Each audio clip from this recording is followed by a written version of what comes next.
Well, it's been a while since I had a video up on the channel, and I'm not dead, I'm still here. I've just been very busy lately, but I recently did a replay analysis for somebody, and I think there's a lot of good information in there. So I wanted to put this replay analysis out there for you guys, because I think there's a lot in there that you can learn from.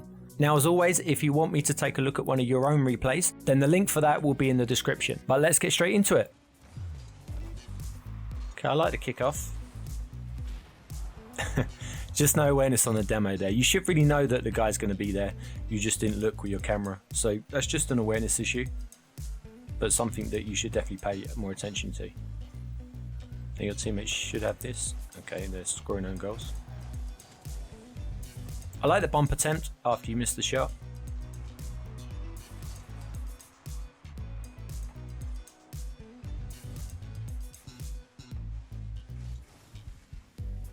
All you do here is you panic.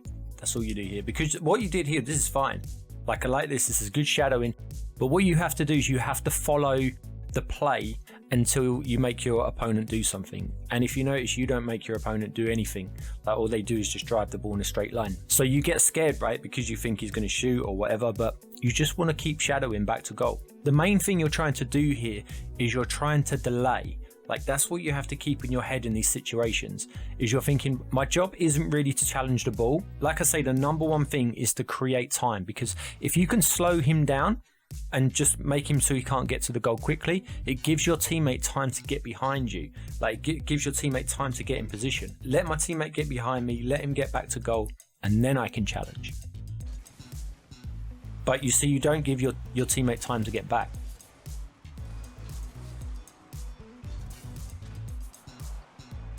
I've noticed this already, that you do this a lot.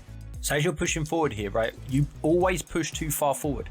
The best thing to think of is that you always want to be behind your teammate. So if you look where your teammate is now, you're in line with your teammate, yeah? So you're too far forward already. So you let your teammate get forward, and then once he gets in front of you, you stay slightly behind him. And that's how you position yourself when you're waiting middle like this. So you just wait, like, let him go forward. But that's a good trigger to know if you've gone too far forward in your positioning.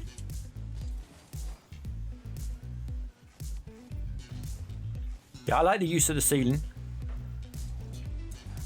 Yeah, it's really good play, because I like how you use the ceiling there.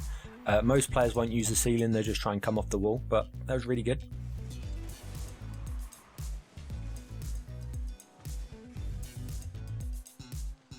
When the ball spills out and nobody has possession of the ball, it's all about your team then trying to get possession as quickly as you can.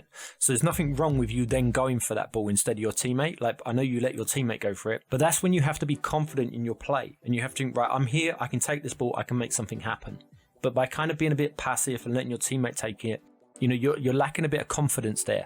Like, you will prefer your teammates to create something other than you create something.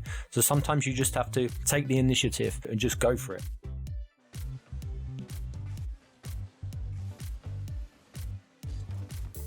Yeah, no need to jump there.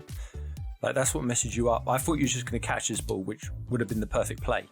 So as the ball goes up, like, I thought it was going to bounce down, you were just going to catch it, on the front of your car. Because what you have to remember, right, if the opponent gets this now, if he does decide to, like, speed flip and try and hit it, it doesn't matter, because it's going to hit you, it's going to go into your corner. Like, when the ball's going into your own corner, it's fine, because it's safe. So I think here, yeah, you really just want to catch this ball. Like, and it doesn't matter if you catch the ball and then he takes a 50, because your teammate's behind you. And like I say, it's going to go into your corner. And if it does go on net, your teammate's going to be there to save it. But by doing this, not only do the opponents get the ball, you also put yourself out the play. Like, now you're recovering and your teammate's in a 2v1. Your teammate does well though. Players at this rank always challenge in the opponent's corner. And what you have to ask yourself is, every time you do it, watch what happens, right? Just the best thing to do is watch a lot of your replays and watch how many times you challenge in the opponent's corner and something good comes of it. Because, like, look at this, right? You win the ball, right? Great. Now what? Nothing. You accomplished absolutely nothing with that. You stop the opponent from, like, hitting the ball forward. Yeah, that's fine. But I mean, if he's going to hit the ball forward, then you just take the mid boost, and then you can take the ball off him, like, and have more time on the ball. It's not just about getting the ball away from the opponent. It's about getting the ball and actually being able to do something with the ball. And every time you're just hitting it like this, you're just, kind of hoping that, like, something happens. You're not actually using any skill to try and make a play. Like, that's why most of the pro players will say, probably below SSL, if you're playing in twos, don't challenge in the opponent's corner. Like Yeah. the flat out rule, never. so that's just something to keep in mind, you know, in your games, that challenging in the opponent's corner doesn't really do much for you. Because if the opponent had got the mid boost like they should have done, because they obviously panicked, right? Thinking, oh no, he's hit it into my corner, because they don't know, right? They don't know that if you're hitting it into the corner, it's the safest place that he can go. So he should have thought, oh, my teammate's going to deal with this. It's fine. It's no problem. I can get the mid boost, rotate behind my teammate, and, you know, everything's good. And then you wouldn't have had a mid boost here, and now you've got full team boost. The other team have the ball. Like, this is all because you challenged in that corner. The reason I mention all this is because I'm trying to get you to see the bigger picture. Like, it's not just about challenging the ball, it's about having a plan. But you do get lucky because the opponent, like I say, don't steal the mid boost.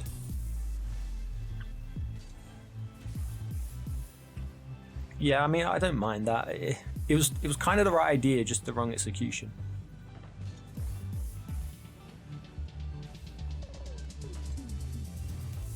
You're playing like it's a freestyle lobby. Like, you need to calm down, because the ball goes here, right? You get the mid boost, this is fine. Now just turn left and wait to see what happens. If he booms it towards your goal, great, he gets a free ball. Like, you're not going to where the ball's going to be, you're going to where the ball is. And that's the difference between a lower ranked player and a higher ranked player, like a SSL, is they will be where the ball's going to be, not where it is at the moment. And if he wants to boom it, fine, that's great. You can take the ball, or your teammate, like, obviously depends on who it goes closer to, and then you can make a play. But by doing this, I mean, you know, what are you accomplishing? But your teammate comes in.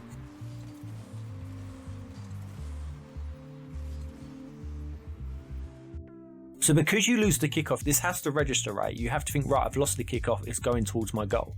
So turn left instantly. As soon as you land here, turn left now. Turn left, grab the mid boost. But by going for the back boost here, you're just like, good luck, teammate, because he's in a 2v1, right? You can't just leave your teammate to defend a 2v1. Like, every time your teammate's in a 2v1 and the opponent score, it's your fault. It doesn't matter what happens. Like, whoever's last back in a 2v1, it's the other person's fault. You have to think about your team and what you can do best for your team. And obviously that's not going for the back boost here and just leaving your teammate alone. And you missed the boost as well. Like, it was just all bad. It was just all bad. There was no urgency to get back at all. Right, you got time here, you got time. Like, as long as you're behind the ball, he can't score, right? I know you're scared that he's going to hit the ball, but as long as you're behind it, it doesn't matter what he does. Like, try and go for control touch. There's no reason to flip into this because he's got no boost. So you can always reach the ball quicker than he can. You have to think about these things. How much boost has the other team got, you know, and all this. Because, yeah, you've just passed to his teammate.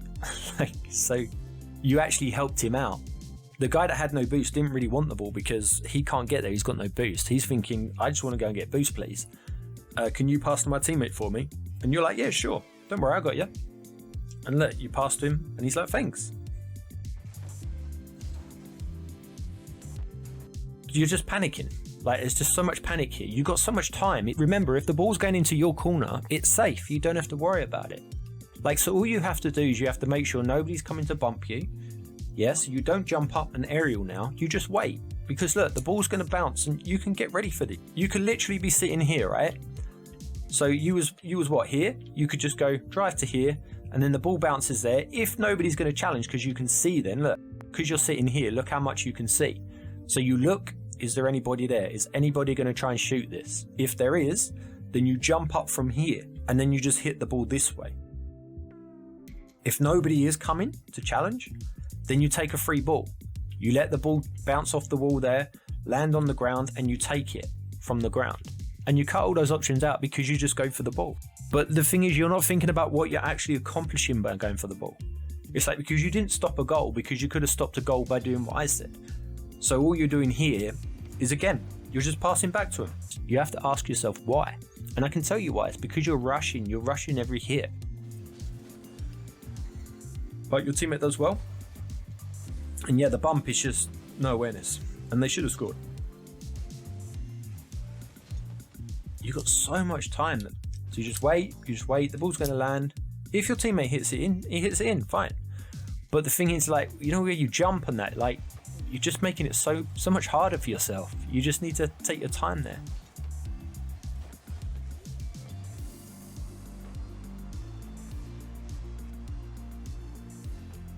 Again, you need to unbind the jump button or something, like, because you're jumping way too much.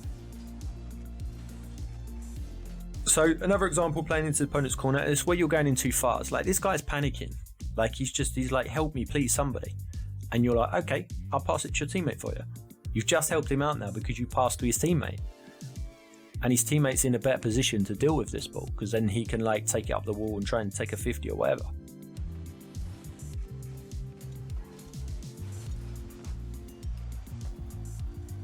Right, get the back boost. Yeah, that's good. Yeah, I don't mind that. It's a good pass.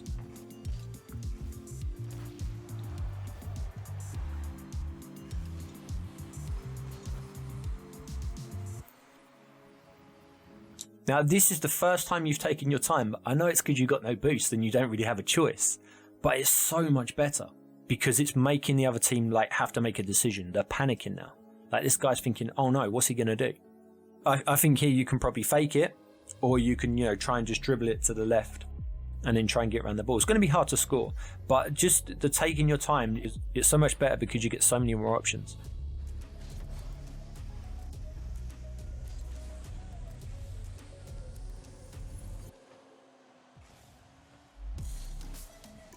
Think to yourself, what's going to happen now if you hit this ball? I'll tell you what's going to happen. You're going to take a 50 and it's going to come off the corner and bounce behind you. And then, same as before, good luck teammate, you're in a 2v1. So, knowing that, what is the point of going in for this ball? Like, why flip into this ball? So again, fake challenge, right? So you drive into the ball here, you look like you're going to hit it, you don't, you fake out and you don't hit the ball and you turn away. And then this Levi, all he does is he hits it. If you fake challenge this, what happens, right? You fake challenge it now and you turn right before hitting this ball. This Levi just controls the ball like this. You're now ready because you turned right, you faked it. So you fake challenge, you turn right, and now you're ready. But because you dived in, it's just good luck teammate, 2v1 again.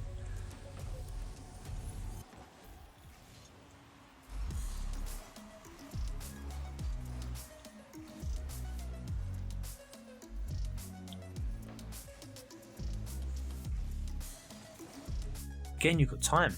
Unless you was going for a hard clear onto their goal, then you just execute it like wrong because you only have to drive into the ball. No flip, don't flip at all. Just drive into the ball and it will naturally go up in the air and towards their goal. So if you wanted to just like hit it long to their goal, just drive and then hit it. But the reason you're not hitting the ball square every time is because you're going too fast. Like, you're really trying to get to this ball quick and there's really no reason to get to the ball quick. Because like I say, you can take a 50. Like, the option is there, just stay behind the ball, like be covering your goal, and they can't hit the ball through you. It's impossible. But because you're going so quick to all of these balls, like, it's making you miss a lot.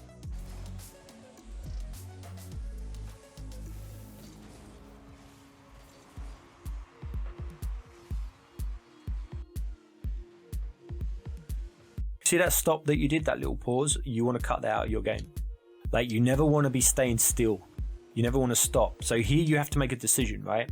You have to either go, so you have to aerial now and try and get a 50.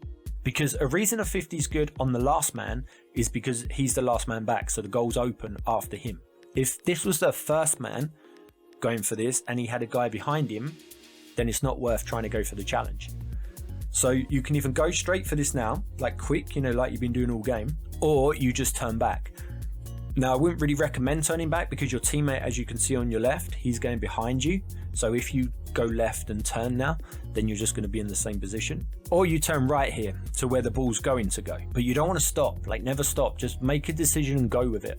But every one of those decisions that I said you can make, it's not reckless, right? It's not going to leave your teammate in a 2v1. But yeah, that stop, you don't want to do that. There's no reason to hit that. Because watch what happens, right? Look, if you leave this ball, where's your teammate? He's got a free shot on the goal. The goal's open. Like, he could probably score this. But when you jump, like, you just helped him there. You made it so much harder for your teammate than what that had to be.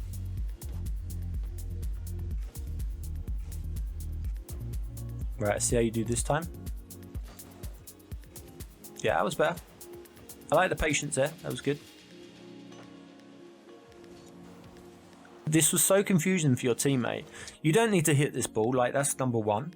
Like, you have a habit of hitting the ball when it doesn't need to be hit. Because again, where's this ball going if you don't hit it?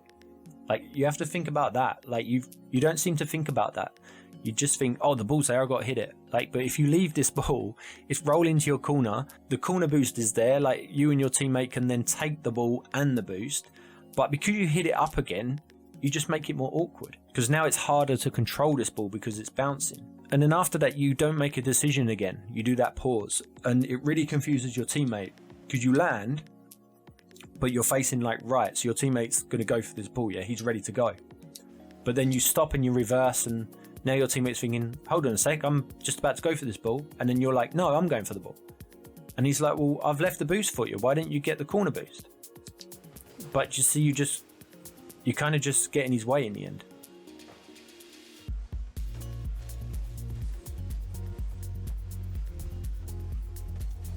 It's a perfect pass, right? Just turn like right a bit as it comes to you. Like, so as this ball comes to your car, turn right into it. It like knock the ball up in the air, as opposed, because you flip, you keep it grounded, but you want it up in the air because it will knock the ball up in the air a bit, and then you can jump and flip and hit it into the goal. But because you flip into this, you just kill the opportunity.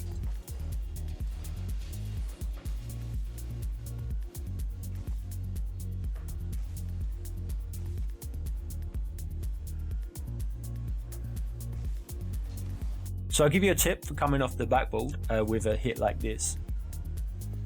As the ball comes here, just single jump, like single jump into the ball. You don't have to flip into it because you get a lighter touch, which is what you want here, right? You want to light touch this into your corner, play for the corner boost, take the corner boost, make a play. But because you flip, do you see how much momentum you give yourself? That flip gives your car momentum, so it flies you like away from where you need to be. So that's why every time you're coming off the backboard like that to hit a ball like this, always just single jump. Because now you've gave the other team the boost as well. Your only job here, right, is to get the corner boost. So as your teammate hits this now you want to try and beat this guy to the corner boost. Forget the ball, don't worry about the ball. Pretend it's not there. Like, you could even demo him, right? So if he gets ahead of you and he goes for the corner boost, think about if you got a demo here. If you demoed him, you're in a 2v1, so you want to go for the boost or a demo. But by you jumping like this, like, you just don't really achieve anything. Yeah, I like that demo, but that's what you should have done in the other corner.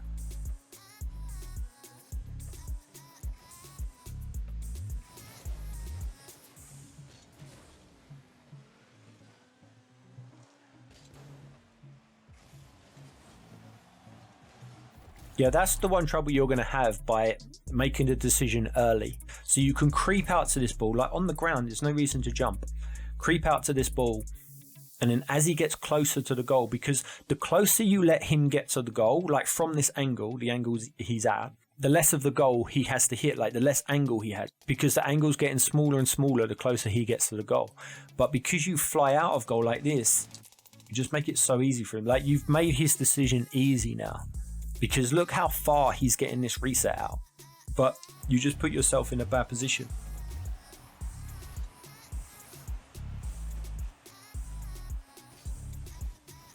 Again, you jump way too early.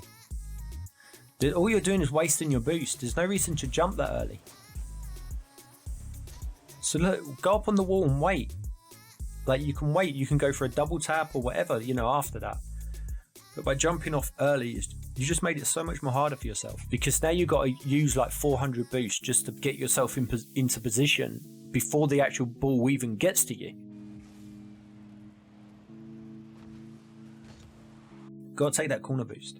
After you messed up, you have to realize, I've messed up, I can't hit this ball. Get the corner boost, rotate back to goal.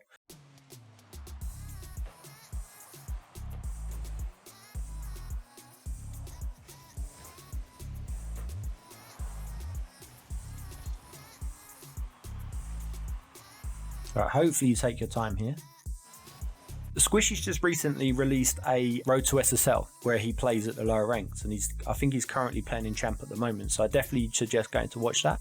Just watch every time he gets a ball like this, what he does. And you'll see him go for a basic air dribble. And that's just one option of what you can do here. You know, if you're not confident in your aerial game, obviously in the meantime practice, but you can go for a ground play. By hitting it away like this, you just give up your opportunity. This is your opportunity to shine. You know, so shine, like do something. But you don't, you're like, nah, I'll just hit it over there. Let my teammate do something. He can carry me. But you can't play like that. You got to try and take your opportunities. Right, don't panic. Don't panic here. Do you see how you panic and you go too fast? It's the same again. Like, how many times has this happened this game where you've gone to the ball too fast? You've got time here. Use your time. Like, yeah, I know the goal's open. So look, you can wait. You can try and match the pace of the ball. You can drive to this. You can try and catch it, go for a flick, get to the left of the ball, go for like an air dribble off the bounce. I mean, the power shot would be the worst sort of thing to do here. You know, because obviously you haven't really got the angle. Like, look where your car is and look where the ball is. Like, you have to really hit the left side of this ball to hit it hard in. So once the ball bounces, you can single jump into the ball, like when it's in the air, single jump, and then like boost towards the ball, and then you can flip. You know, there's so many options, and that's just ones I can think off the top of my head. Like, be creative, but you know, just by rushing and trying to hit the ball, like, again, another opportunity you've given away.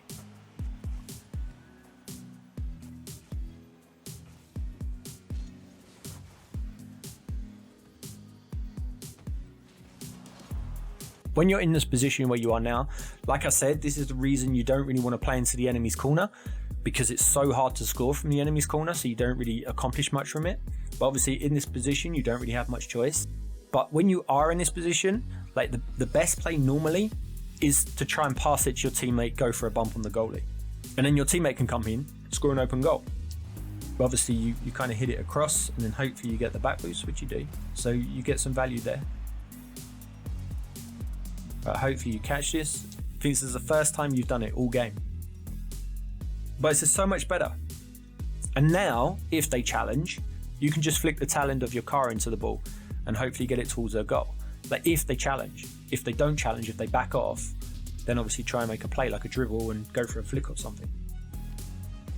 Yeah, but see, you flicked too early, so they backed off. It's just where you're not aware of what the other team are doing. So that's why I say you're only looking at the opponents now. You're not really paying attention to the ball. See what they do, and then base your play based off what they do. Yeah, that was good. The reason I liked that after, right, the 50 was because you didn't just fly into the ball and put yourself out of the play. You took a 50 and then you was able to rotate out in time. And that's because your car was on the ground and you had it under control. Like, you wasn't flipping into the wall and bouncing off the wall and like taking 10 years to recover. After you go for this 50 here, look how much boost you have. Right, you got 76 now, yeah? You know that wave dash thing you do on the kickoff? Do that now. Like, as you're driving back here, do that now, wave dash. Don't use 20 boost just to turn left. Just turn left, little wave dash, because you'd have to panic, right? 'Cause your teammate's there. Your teammate has control of the ball. So your job then is just to save your boost, stay in the play, you know, try and be where the ball's going to go. Don't flip here. During your flip, like while your car is flipping, you can't do anything with your car. You might as well put your controller down just for that time. That's why you want to flip as little as you can. Like, the less you can flip in a game, the better, because it means you're controlling your car more. And then another reason the flip is bad is because look what the flip does. It gets you momentum.